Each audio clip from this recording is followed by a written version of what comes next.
Okay, here we go. The Ben and Maggie Show. He's about to get crazy and wild. Stay for a while. Don't touch your radio dial. Ben and Maggie Show. Kicking it back, sports talk. Listen to that and stay tuned for some giggles and laughs. Go.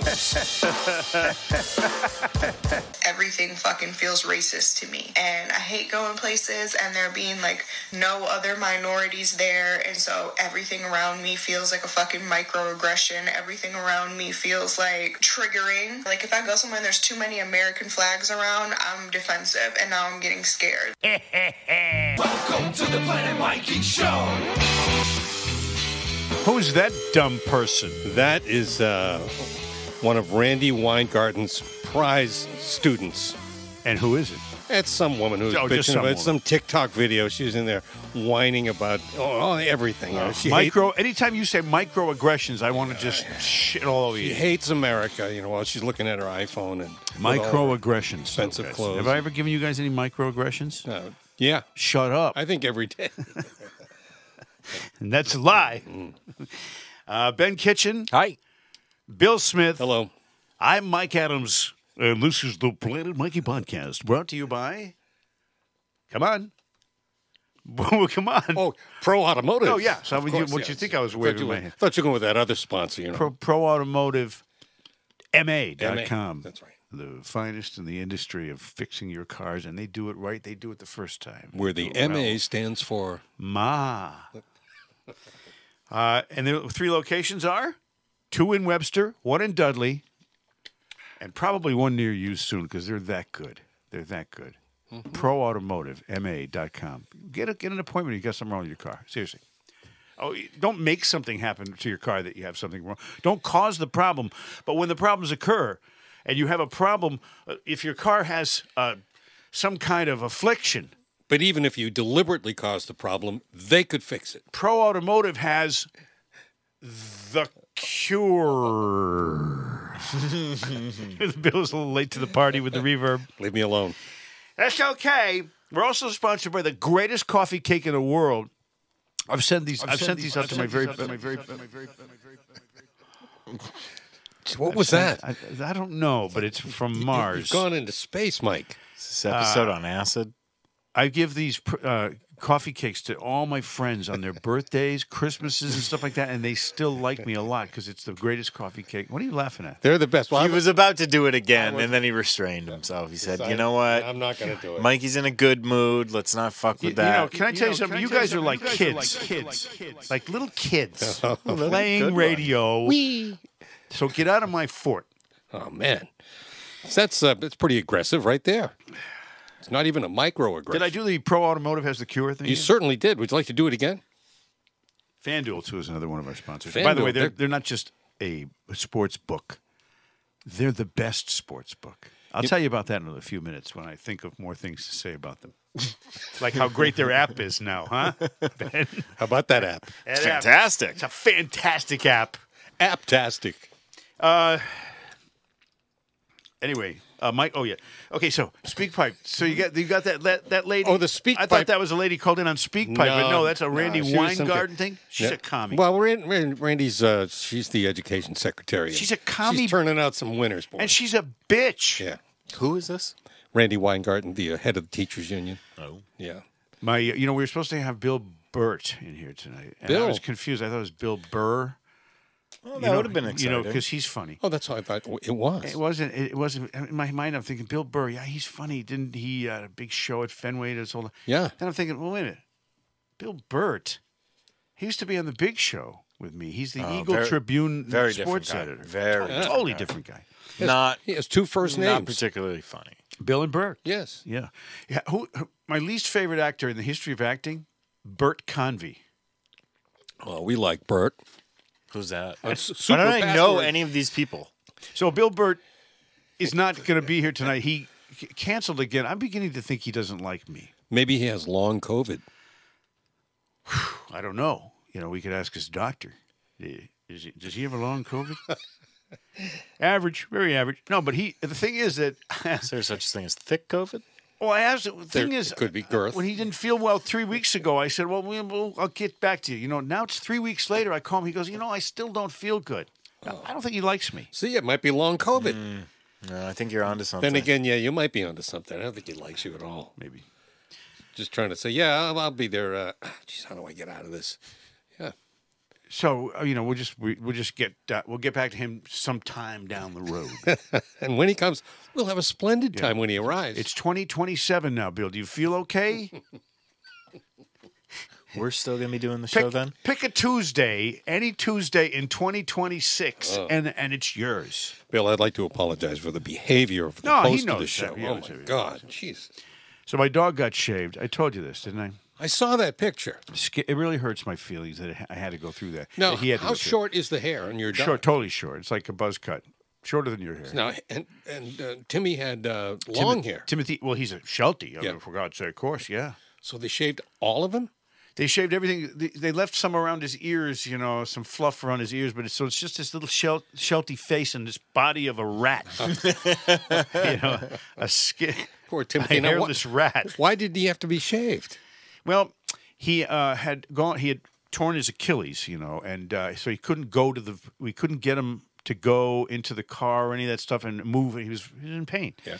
To go to the groomer, and normally Shelties you groom them twice a year for sure because they're hairy, and it's the undercoat. It's like, whew. So for about a year or however long it was, he couldn't go to the groomer, and he had all these fur balls, and he was just a mess. A Rasta dog, he looked like. He looked like if Bob Marley in his prime was a dog, he would have looked like Timothy. In any event, so the lady came, we did the park and bark. Yeah. You got the bark down. Yeah. Lady came to the driveway, pulled up, because we could get him into the, So then she says, I'm going to have to shave him. Mm-hmm. I said, shave these too while you're at it. No, wait, hold on. no, I didn't say that. So how short did she go down there? It's a buzz cut. Oh, nice. So he's totally, and my son Will, who's very, very, he's had that dog since he was 2. Yep. He was very upset. Oh, yeah. I said, go pet him. He feels he's lonely now. He thinks no one likes him because he has no fur. And my son said, I don't want to pet him. He didn't even want to pet the poor little dog. So poor Timothy. Anyway, I'm gonna get over. Hey, I'm gonna say congratulations to the Yukon Huskies and their program. Oh. I've been tied into that program for a long, long time. I go way back. When I started covering the Yukon Huskies, Cliff Robinson was on the team. It was 1988, 87, 89. And Clifford, they used to play in the field house. This is before they had a Gamble Pavilion, before they became a big ticket item at the Hartford Civic Center. The Yukon Huskies. Let's face it, Jim Calhoun came in and put that program on the map, while Gino Auriemma came in, took the women's program, and put that on the map. They had the 2 best programs in the country in both genders, male and female basketball. They became the hub of college basketball for a long period of time. Their 5th national championship. They're 5-0 in championship games. That's pretty impressive. Yeah. And Jim Calhoun is a friend of mine. We had the same agent back in Hartford. I played in his golf tournament. I love Jim Calhoun. And he did all that, and then Kevin Ollie came along. And let me tell you the story about how I almost killed Kevin Ollie. Oh, my God. Hold on. It's time for a This is story. what that is. It's story time. Well, here's a story Here we from go. Mike Adams. I'm playing in the John Nobilski, the Harry Nobilski, Harry the Cat Memorial Golf Tournament in Hebron, Connecticut. And they have all the Connecticut celebrities come in, and they used to bring me down from Boston and play in that golf tournament. So I'm in a group of golfers right behind the group of Kevin Ollie after he won a championship, and I think it was 2014. Yeah, I believe so. And the next year or the year after, whatever, there's this golf tournament. And he's right in front of me. Now, there's a blind. The first hole is a blind par 5. So you hit your tee shot, but you don't know what's on the other side of the hill. Ooh. You can't see. So I waited. We waited. Okay, go ahead. You can hit. And I crushed one. I hit one of the longest drives in my life.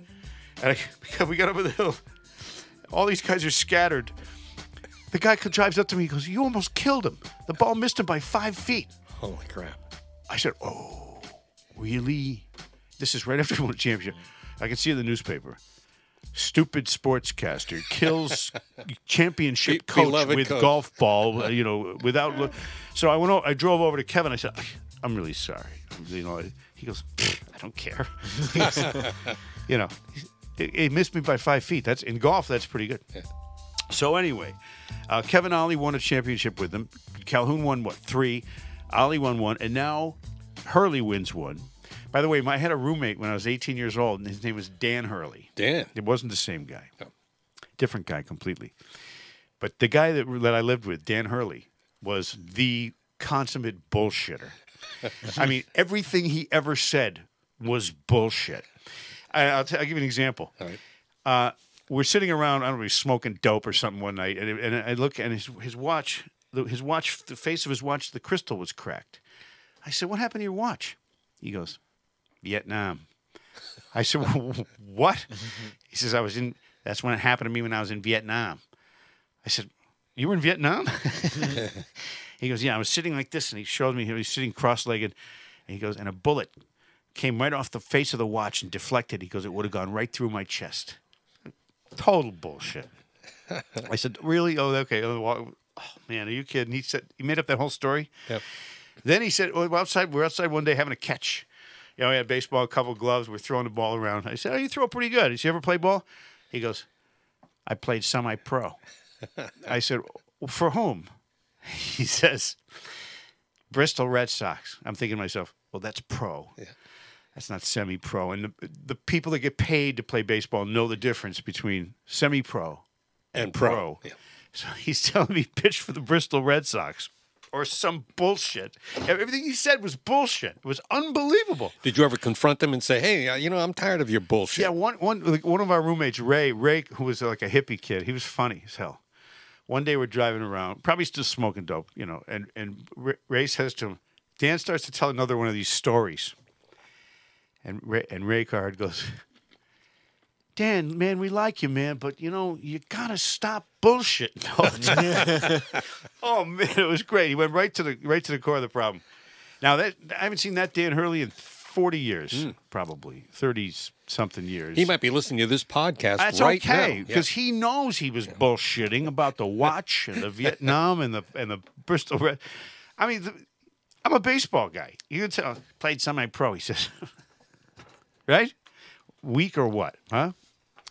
Hey, speaking of baseball, I don't really bullshit. Oh, okay. The one time I bullshitting was when I had Raquel Welch nude in my room. I was telling her that I was a You mean lawyer. that wasn't the truth? No. Oh, shit. Well, That's the only time I ever told a bullshit. Now, listen, speaking of baseball, what do you think of the new rules? Well, we should get Bill Lee on the podcast and ask him what he thinks. I think several things. First of all, they're going to steal a lot of bases, right? I mean, they're big bases. I learned something. And the pitchers can't throw over there as much as they used to. They steal a base when there's a left-handed batter with a right-handed catcher. Is that how that works? Catchers are always right-handed. So the guy will be in his way, so it's the best time to steal a base when that situation happens. Well, because he has difficulty getting the ball out. That's part of it. But plus, if there's a right-handed pitcher on the mound, they have a much more difficult pickoff move because they're not facing the runner. The left-handed pitcher is looking right at that runner at first base. Whap. The right-handed pitcher has to look over his shoulder and get some kind of signal. Throw it over there. But they can't. They have rules now about how many times you can throw over. Yeah. I mean, it's changed the game. And watch what the stolen base does statistically to the games themselves. I like the fact that the pitch clock is shaved 27 minutes per game off. Something like that. Perfect. I like that. You don't have to sit there and wait when they get ready Exactly. to bat. So obnoxious. And all you want is the pitcher and the hitter to say, act like you know what you're doing. Yeah. Okay? You come up there with a plan. You've watched all the tape. You know what he's going to throw. Get in there and hit. You got 20 seconds. Come on. No more drama. Oh, all that and they crap. step out to be on camera, and they that's a good rule, the pitch clock. I don't know about the stolen bases stuff and It's action. It's good. It's good. Yeah, but not throwing over there. It does change the complexion of the scenario. They'll adjust that.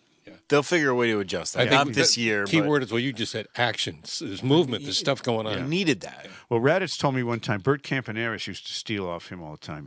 He was quick, Campy Campaneris. And he said to Dick Stewart, he called him over, he goes, next time he leads on first base, don't catch the ball, because he was going to throw at the runner and hit him with a 90-mile-an-hour fastball.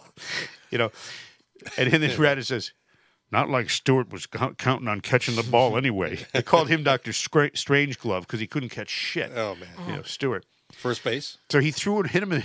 He hit Campy in the neck when he was diving back into the bag. He says, "So I hit him in the neck." And he said, "I saw him like 6 years later, you know, at a autograph signing. He pointed to his neck. Still hurts." Anyway, but the baseball rules, yeah, I think they're generally pretty good. And anything to, you know, re-engage the attention deficit disorder youth of America. Well, not only that, I think everybody else that is playing the game is a lot more focused now. Well, and that's not a bad thing. Yeah. You know, I used to have a Ford Focus. I remember that. The Yeah, black one. It was a black one, yeah. Yeah. You know who's got one just like it? Thornton. Jerry Thornton. Jerry Thornton, yeah. Good taste. Yeah, well, I had really good luck with my Ford Foci. Yeah, that's the plural of Focus. I had two of them. I had the Focus ST, a silver one, 2006, and that thing whipped. It was fast. Yeah. Stick shift too. They don't make stick shifts anymore. Now, you could take that one to Pro Automotive, and if there was something wrong with it, they'd fix it right up. You know who still? Stick shifts. No one have them. They're all fat. You know who loves them though? Who? Lesbians. Really? So I did the Kevin Ollie story, right? Yes, you did that. You It's can an cross, old you story. can cross that one off. I have a list. Yeah. Okay, now do you guys know who Richard Deacon is? Let's see. You wouldn't know, but Dick Smitty Deacon. might know. Dick Deacon. Richard Deacon. I don't know. Do you have any idea? No. All right, can you call up a picture of Richard Deacon and the IMDb? Call it up. Call it Richard Deacon IMDb. We're gonna have some fun with Richard Deacon. Is he one of those guys that plays a lot of different characters? Yes. Yeah. Richard Deacon. There he is, right here. That's not him. This is him, right here. Okay. Do you know who he was? I'm going to have to look. You're gonna have to jump up here, Smitty. Just look, because you know you're gonna say exactly who this is. Oh, yeah. He was on, he was just on. He's dead. What, he just died today? No, let's see. In 1984. Richard Deacon. He was just a guest on the, he was on the Dick Van Dyke Show. Yes, he was Mel Cooley. But he was just on the Match Game. You can see it on Buzzer. I keep telling you about Wasn't Buzzer. just on anything. Well, he's been dead for 39 years. well, this is from Match Game 74. Now, just slowly scroll through this. Go backwards. His most recent works were The Love Boat. That's probably the 80s, right? What a voice on that guy. Yeah, his final, the Hoboken Chicken Emergency. That was his final role. Yeah. And he was on he was in a movie, in a made-for-TV thing called Still the Beaver. Alice, Which was The Love Boat. Before this shaving thing. You got any audio of him over there? But here's the clip? thing. Yeah. Go further. In the 60s, he was in everything. He was, yeah. Richard Deacon, and he was gay. No one knew it because back then no one knew anything about it. Now you know everybody who's gay. Of course, yeah. Because they put it up front on the billboard.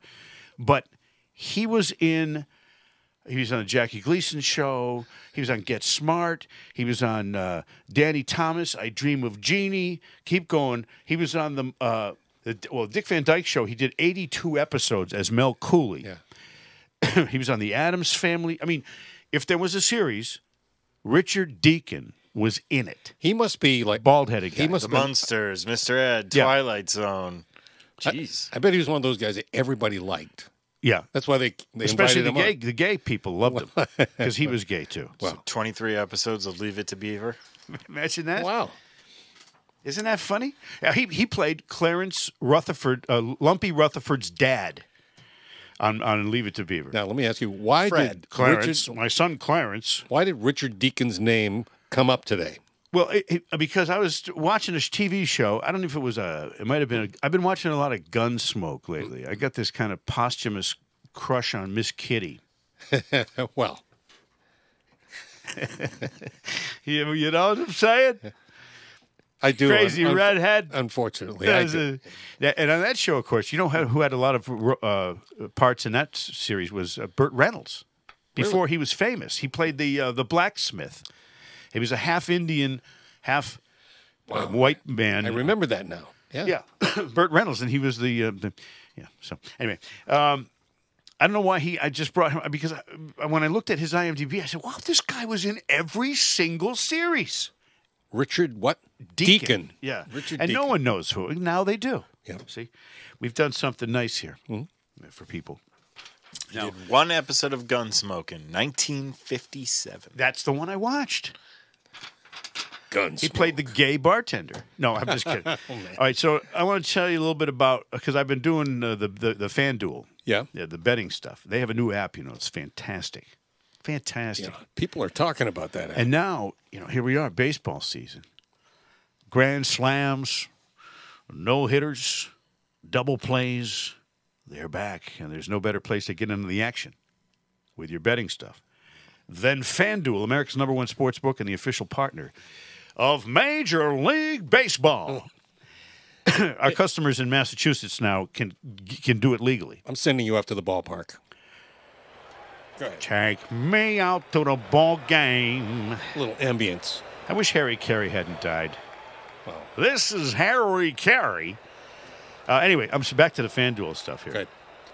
You can get in on the action with $200 in bonus bets. It's guaranteed when you place your first $5 bet, which isn't much. Go ahead. What are you laughing at? Keep going. Sign up at FanDuel. Sign up at FanDuel.com/Boston to get in on that deal, that $200 deal. It's a good one.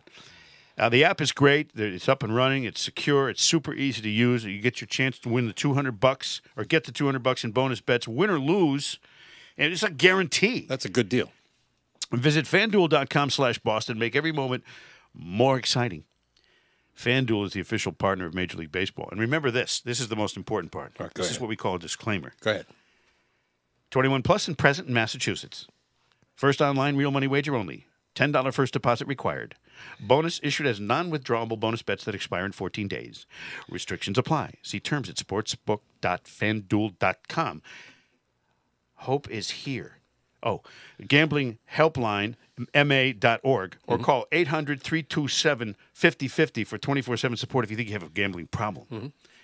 Play it smart from the start. GameSenseMA.com or call 1-800-GAM-1234. I'd give you that number again, but it's 1234, and everybody can remember that. It's good. 1234. So when they In call that that order, number, by then the they'll way. know that they heard that message from Mike Adams. Yeah, I guess so. Yeah, that's right. That's how that works. Is that right? Oh, yeah. Yep. We're having some fun tonight, aren't we, here in the podcast? Oh, Is there ever been a podcast that we did that really at one time or another for a few minutes wasn't fun? No, the best one was with the pistachios. Yeah, with the worm? The Yeah. episode that actually disappeared. That vanished. The Yeah. missing episode. We could recreate Which it. would have been the greatest episode Yeah, ever. We could No recreate kidding. it. You buy these pistachios, I'll bring the worms. Mikey was crying like a little girl with those worms. Remember all over wasn't the place? crying. Oh, I it don't was- cry. That was terrible. I don't cry. That was so You're embarrassing. lying. If I'm crying, you're lying. No, I'm bullshitting like your friend. Dan Hurley. Dan Hurley. That's a true story. That's good. He had a little Lhasa Apso dog that used to shit on the rug, but not his rug, my rug. He'd come into my bedroom and take a shit and then leave. Did he have a story about that? Smart dog. One day I get up. This is Dan Hurley again. This is the bullshitting guy. Oh, this is a true story. I smell, what the hell? I wake up to this, and he's trotting out of the room, this little Lhasa Apso. He looked like a dust mop. He was gross. He'd come shit in my room. So I go chasing after him. I grab like a broom or something. I'm like, God damn it, and I'm running after this dog. And he ran into Dan Hurley's room. So I bust in there to get this dog. And Dan Hurley's on the bed with his girlfriend having sex. Oh, man. And I'm under the bed with his broom going to kill his dog. Don't mind me. I'm just killing your dog. Little son of a bitch. Anyway. Did Dan say anything? You can call a dog a son of a bitch and they don't even get mad because it's true. Well, Dan was like, no, he didn't look up. His girlfriend did, though. yep. All right, sorry. I'm moving crazy with this stuff. So I'm listening to, all right, so I got to tell you my bad experience with the Celtics. Should I do that now? Celtics? Bad experience. Yeah, I had now, again, I say this, I love the Celtics. I've always loved the Celtics since I was a little tiny little kid, Bob Cousy fan, Bill Russell. Love the Celtics. It's the only team I love. It's the only NBA team I care about at all, a one iota. So I have two sons now, and they wanted to go to the Celtics game, and I said, okay. You brought your boys to the game. Brought my boys to the game. But That's great. now, gone are the days of, look, I'm not name dropping here, but I know the owners, Yeah. Wick and Steve. I know the president, Rich Gotham. I know public relations director for 40 years, Jeff Twist. They're all friends of mine. Mm-hmm. I know these people. But I don't call them and say, "Can I get some free tickets?" Because I don't. That's just cheap and weird and stupid. Do you think they'd give them to you if you asked for them? Yeah, they have. They've been, I've done nothing that they can hate me for. Okay. Not yet. No. But it's a different world now. Okay. So I planned this big Celtics trip. I call Ace Ticket. Reputable company. Yep. Nobody will question that. Good people. I didn't call them. I went on their website. I said, okay, because this was a late move by me for my son's birthdays, which was last week in March. All they had left for this game, the Utah game on Saturday the 31st, Friday the 31st of March was, not that many tickets. So I say, okay, I'll grab these ones here. $477. And guess where they were? Well, how much were the tickets, and then how much were the fees? Because the fees are like $95. Well, it wasn't that much. Again, we're talking Ace Ticket. They're a pretty reputable firm. They were more, because they have to make. Otherwise, why would they be in business, right? They're on the section 322, the very back row. Row 15, section 3. You couldn't get any further back. You couldn't. Right above me was the ceiling. You're against the wall. Against the wall to my back, and above me was the ceiling. I mean, I was way, way up there. I'm like, look at those little players down there. You can almost see their numbers. It was anyway. That's beside the point though, because I had a hard time getting to the seats. Here's why. I don't know if you know this, but you can't bring a vaporizer. I don't smoke butts anymore. I use these little vapes. Now this little vape unit here costs $57, and it's good. I had one just like it, a blue one, just like it. And I'm walking into the area where the metal detectors are and everything. I put my keys in my wallet, and okay, here's my vape, and here's my stuff. I put it on the counter because you walk through, then you take it back. The lady says, "Oh, you can't bring the vaporizer in there." I said, "Well, why not?" I mean, I'm not going to use it. I said, it's in my pocket. It happens to be in my pocket because I'm a vapor. Yeah. No, you can't bring it in. I said, that's ridiculous. I said, no, do they take away people's cigarettes when they come in? That's if they good, want yeah. no smoking in there, I understand. Bust people who you catch vaping, not people who happen to have. They must have got 500 vaporizers that night. If that's what they do, they collect them, they take them and confiscate them. Well, that's how they make money. And I said to the lady, I was giving her kind of a hard time saying, well, what? I was in here last year. Hold on. They took it? You didn't get it back? No, they wanted to take it, so then they call over this lady, this manager, this security manager, fucking Karen. And that was really her name. I asked her after this incident, "What's your name?" She said, "Karen." I said, that figures. Oh, boy. She said, "Well, you have a choice. You can go back to your car and put your vapor in the car. Now, you're up on the third floor of the TD Garden with your sons. Now you got to go down the elevator, get on the elevator, go down the parking lot, find your car in the parking lot, come on, are you serious?" She goes, "That's your choice, or you can just not go to the game." But you didn't know this going in. I didn't know it going in. They never said anything. There's no sign that says we're going to confiscate your vaporizers, but they did. So instead of making my sons walk all the way to the car, and the game was about to start, it's like, I said, you know what? Take the fucking vape. $57. It's not like, okay, you took my cigarette pack, which is $10 or whatever. You're confiscating stuff that's of no use to you. And plus, I wasn't going to even use it in there. So I was pissed right then, going in. I was like, okay. Then we get to all the way to the top of the building. I'm like, holy shit, $477. I can't even see the players from up there. Terrible. Terrible seats. Now, by the way, we stopped at McDonald's on the highway. It's $28. We get $58 to park. So I'm already $100 into this thing before I even get in the building. Then $57 vaporizer she takes away from me. I haven't even watched one dribble, and I got all this money piling up. There we go. Of course, my boys want to get some popcorn and some sodas. Hot dog, $12. Soda, $8. $20 for a hot dog and a soda. I'm going. This is unbelievable. You were having a bad day, Mike. This is a $700 night, and I can't see the game. This is ridiculous. What a ripoff. I mean, I'm thinking to myself, that's what I got to be honest. I'm thinking this NBA is a ripoff. Why? So these guys can get $30 million a year, and I'm way up here? Awful. So then the lady gets out there. It's Tommy Heinsohn night. They're honoring the late Tommy Heinsohn, who I knew and, was on my shows and all that stuff. I knew him pretty well. Good guy. Great guy. Yep. And they got the pictures of Tommy. They're going to honor him. And the lady gets out there. She's the PR on the court with a microphone. They show her on the big screen. And she's, welcome, everybody, blah, blah, blah. Tommy Heinsohn, she says, Tommy Heinsohn. We honor Tommy Heinsohn. Oh, man. I'm thinking she works for the Celtics. She's doing the PR. She's got the microphone. Everybody can see her. Everybody also knows that it's Tommy Heinsohn, not Heinsohn. Yeah. And so she looks like the biggest asshole in the building, and she might be, for all I know. She seemed nice. But when you say that and you're doing a Celtics PR job, somebody made a mistake by hiring you, and you made a mistake by not knowing what you're talking about. This is a Hall of Famer. You would think she would have at least rehearsed the script and someone say, hey. Who's attached to the organization for 50-plus years. There's no excuse. There's no excuse whatsoever. So Beloved. I'm thinking, okay, well, how did she get that job? Now, again, I'm not knocking the Celtics organization. Somebody made a mistake along the way, though, with her. And she clearly did and embarrassed herself. And everybody in the place just looked at each other, groaning. What? Oh, come on. Are you serious? That's like, that's like not knowing the name of one of the Beatles, right? Yeah.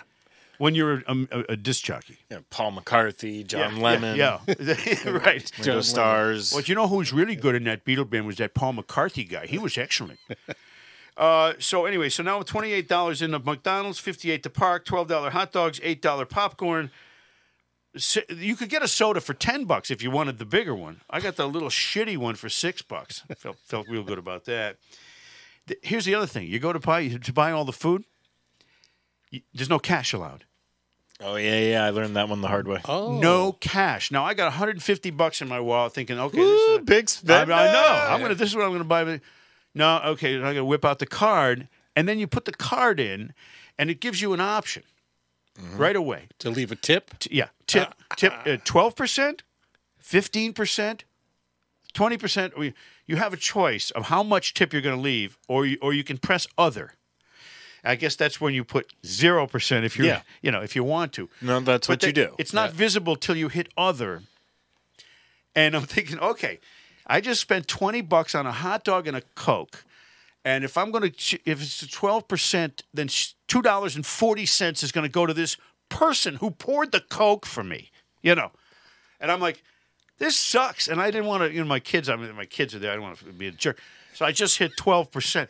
But she poured a Coke, and she's going to get $2.40 for a 30-second transaction. On top of what she makes, which is she's not making a server's wage. She's making a legitimate, probably 17, 18, 20, whatever dollars an hour. It's not like she's making what a server makes. What are they, like $3 an hour? Something like that, yeah. Yeah, because they get screwed because of tip money, But anyway, so I guess you're getting the picture on this now. Now, the Celtics won, so that's a good thing. Did you stay for the entire game? I saw Eddie Palladino, who's the announcer for the arena, and he's a great guy and a good friend. I've known him for years.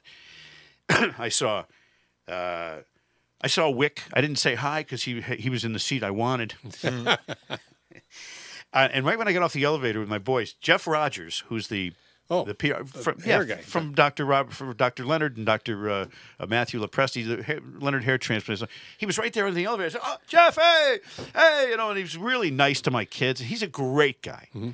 So I had some happy moments. And Lenny Magliola, who was on with me every single night, his son is like a vice president over there now, Christian. He's doing really well. Wow. I love the Celtics organization, and so I'm not bad-mouthing them. But I sure am bad-mouthing this experience that I had, and it's all about the money and is it worth it? It wasn't to me. Boom. End of story. Well, that was an honest assessment. Sorry you had a rough outing. No, you're not. Did your boys have a good time? You don't give a fiddler's fuck when I have a Did Not really. Did your boys have a good time? Well, yeah. Except that they couldn't see either. They were sitting right with me. But I told them, I said, you know what? I don't care what it costs. Next time we go to a Celtics game, we're going to sit right down there behind Eddie Palladino. Because I've had some really good seats. I've been on the Jumbotron 1,000 times. I did that whole 5-minute dance on the Jumbotron nude and didn't even get thrown out. You remember that? Well, because they couldn't tell. Couldn't tell what. You were nude. What are you talking about? What are you guys talking about? You trying to make fun of my appendage? Yeah. Sorry, Mike. All right, I'll show it to you right now. Stand back. Okay, so now, wait, is there more? No, there's not more. I was listening to Cedric Maxwell. Oh, you have more. Okay. I just want to mention this because you remember Cedric Maxwell stole my keys at WEEI and we had to go to his Yeah, house. I fucking remember that. Because you drove me over there in your what did you have, a Prius? Yeah. Yeah, silver Prius. I think you took me over there to get my keys from Cedric Maxwell, who took my keys from the studio, so I couldn't go home. He didn't even have a car. We had to go to the Common at 6 o'clock, whatever it was, 6:30 on a spring day. Traffic time. It's fucking awful. It was. And then he took 30 minutes to come down and give me back my keys. Cedric Maxwell. But I love the guy. Okay. And here's what happened. I'm listening to the radio. And this was after the Celtics trounced the Bucks a few days ago. Yeah. The Poofessa, he says, I can't believe it. Celtics come in here and they just plummet the Bucks. Pummel. He was now. There's a lot of common letters in plummet And pummel. and pummel, but he did the Poofessa treatment on it. What are you saying? You never made a mistake on air? Never. You've never said the wrong word? I can't believe the Celtics came in here and just plummeted the the Bucks. And I actually recorded it on my phone. I said to myself, I gotta talk about this on the podcast because it's so Cedric Maxwell. I had Isn't my it? picture taken with him out in the hallway. Yeah, he's tall. And no, he's a giant. I couldn't believe how big he was. Well, he's 6'8". I stood next to him and said, holy crap. Yeah. Who's the tallest person you ever saw? The tallest person I ever saw in person was, you familiar with the wrestler The Big Show? Yeah. He was like legitimately 7'1" or something like that. I saw him in the airport in Dallas. That's not very tall. The biggest human being I've ever seen. His Doesn't look head- real. Oh my God, he was like a Volkswagen. Well, I told you, and I'm not going to repeat the story, but I told you when I met Manute Bol upstairs at the Celtics game, right? Yes, he was yeah. sitting on. He was downstairs. He was. We were upstairs, and he's sitting on a folding chair, and we're eye to eye level, and he's sitting on a folding chair. It's like I was like, wow, this guy. And that's when I accidentally spit the peanuts and hit him in the face. But I told that nicest guy ever. Now he's dead too, and his son. That's right, he is Bol dead. Bol. Bol. Why would you name your kid? That's not like me having a kid named Adams, right? Adams. Okay, now let me tell you about my African, Excuse me? No, my African Lyft passenger I had today. She was from Africa. Oh, really? Yeah, and here's how I found out. Okay. I pick up this woman. I said, "Where are we going?" You know, because I'm always the same with you. How you doing? Okay, where are we going? She didn't know. She says, "Let me check my app." She had a very thick, accent, and she says, S-T-S-U-T.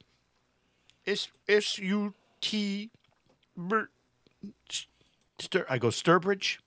She goes, yeah, yes. Wasn't Sturbridge.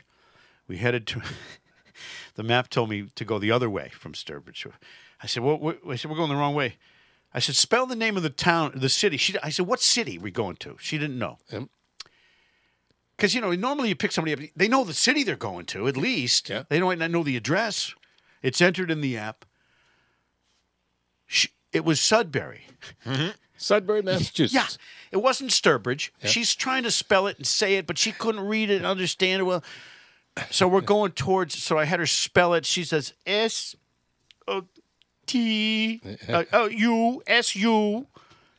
The poor woman. And you would have taken her and dropped her off in Sturbridge. Sudbury, right? Yeah. Okay. So then I said to her, I'm curious now. I said, because she really had a hard time speaking English. And most of the people that come here from Africa, I pick up a lot of people from Africa, and they speak pretty well. Yeah. I said, where are you from? She says, Africa. Yeah. I said, well, what country? She said, Africa is Africa. There you go. I said, well, no, those countries. I said, was it Nigeria, Kenya, Congo? She says, Africa. Okay, you're from Africa. I get it. All right. But you know what? Get a grip, because you're not going to get around very easy until you know what a city is. Well, maybe she just. Well, why got don't you here. go to her country and see if you can get around? No, thank you. I've never been to Africa. I've never been to Australia. I've never been to Asia. I've only been to 2 continents. You know, that'd be a good show. Mike Adams, Lyft driver in Africa. I've only been to 2 continents. Imagine that. North America and Europe. That's it. Soon I'll be in incontinence. Stage of my life. We have another podcast called 15 Minutes of Shame that we'd like you all to listen to. It's doing very well, by the way. It might be even doing better than this podcast. It's pretty amazing. Yeah. Award-winning. Right? Multiple. It's available wherever you get your... Can I get an echo on this? Stand by, please. Hold on. 15... Go, Mike. 15 Minutes of Shame, available wherever you get your podcasts and your podcasts FM. There you go. Pretty good, huh? It's like the movie theater. Do you guys have anything you'd like to say before I close out this program? No. Yeah, good. No. Good, because I wasn't going to... Got nothing to say. We do have a special feature, though. You know how we always close out the show with Joe and Jerry? We thought we'd surprise them and have Ben pick the song, and don't tell them, and just see if they can do this. Wow. You know? Something new. Yeah. And if there's a good chance they don't even know the song if Ben picks it out. Making your way in the world today takes everything you've got. Taking a break from all your worries sure would help a lot. Wouldn't you like to get away, Joe?